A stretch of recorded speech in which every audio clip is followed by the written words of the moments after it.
'cause I know you're gonna do it. 6 whole years you've waited on the sidelines, hoping. I'm Louise Carver, singer-songwriter, and I got my first break at 15 when I was signed to a record label in Cape Town. But I'd been singing and writing long before then. At 2, I was on the piano, singing and playing, and then by 11 I was composing my own pieces. At 15 I was getting opera trained by the great Wendy Fine in Cape Town, and also signed to a record label and started a band. Very quickly I realized I'm a solo artist.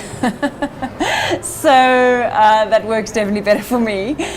Very, very organized, very A-type, and the band I was in just wanted to chill on a Sunday.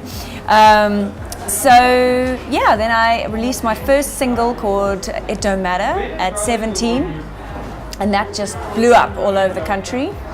And then I released my first album at 18, and that did really, really well. Then I got really interested in dance music because I was clubbing a lot with my friends, and I met a lot of DJs and produced some great dance music. And at 21 I left for the UK. My parents are British, so it was an easy transition for me, although hard, and I had no money.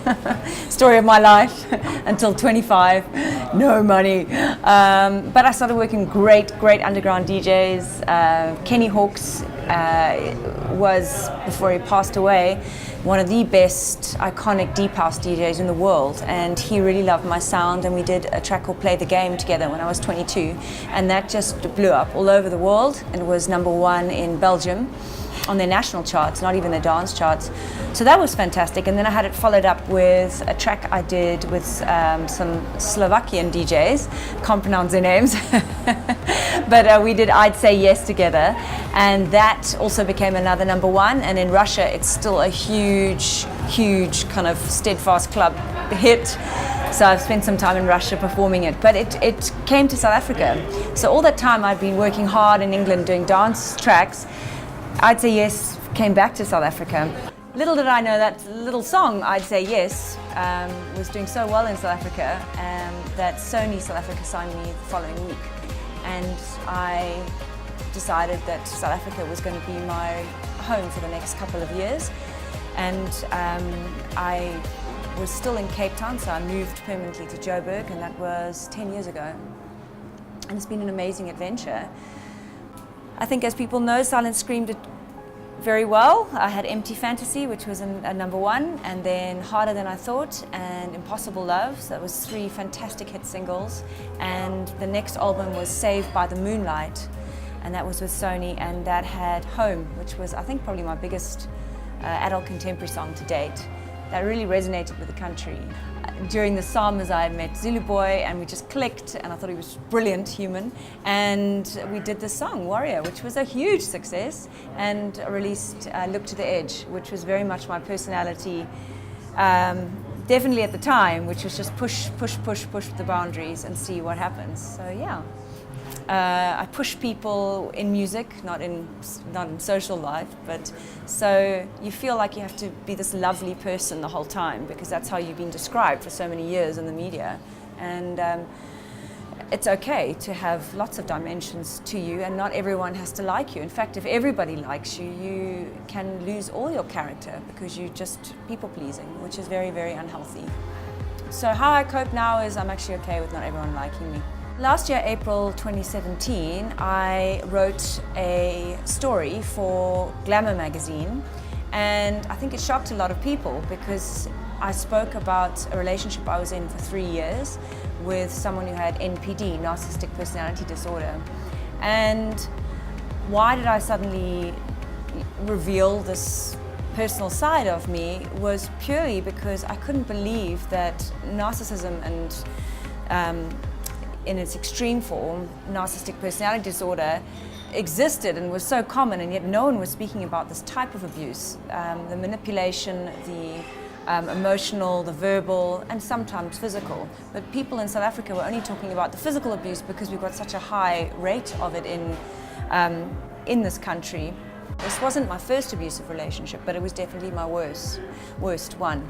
And I saw a pattern. So why did I get help after that? Well, it was so bad that suddenly the light bulb went on, like this is not really about the guy, this is about me and what I think that I deserve. Coming out of an abused relationship, your brain looks very similar to that of somebody that's got a drug addiction. So you actually need time, and you need a doctor, and you need friends, and your friends need to understand what you've been through. So it's been the worst of times, best of times and the worst of times, to quote Dickens, because the worst of times was really at my lowest. You really are in a dangerously depressed state after leaving an abusive relationship, especially with a narcissist. And then the best of times, to learn this about yourself when you still have the rest of your life to live and help other people and live your best life. Not to say that I'm in any way through with those codependent things, but at least I'm aware of them and I can see myself doing certain things, go, oh, and you can just catch yourself. If you're not aware of it, you're just going to be fodder for someone else to come along and abuse you. Women's Day, Women's Month, very important to highlight things that are going on in our country, but it's so much more than just a month or a day. For me, my advice for someone that thinks they're in an abusive relationship or knows they're in an abusive relationship or knows somebody in an abusive relationship, it's about getting that person's mind right, not the abusive person. There's nothing you can do for them. They either will come right or they won't. But for you or for somebody in an abusive relationship, it's so important to get your mind right, because your mind at the moment really believes that you deserve it and that you don't deserve any better, and that's absolute, can I say this, bullshit. You deserve an incredible life. So have a look at the YouTube channels available. Mine's just one of many. So to start on mine, it'll link you into others. So the Louise Carver, Disorders I Have Dated.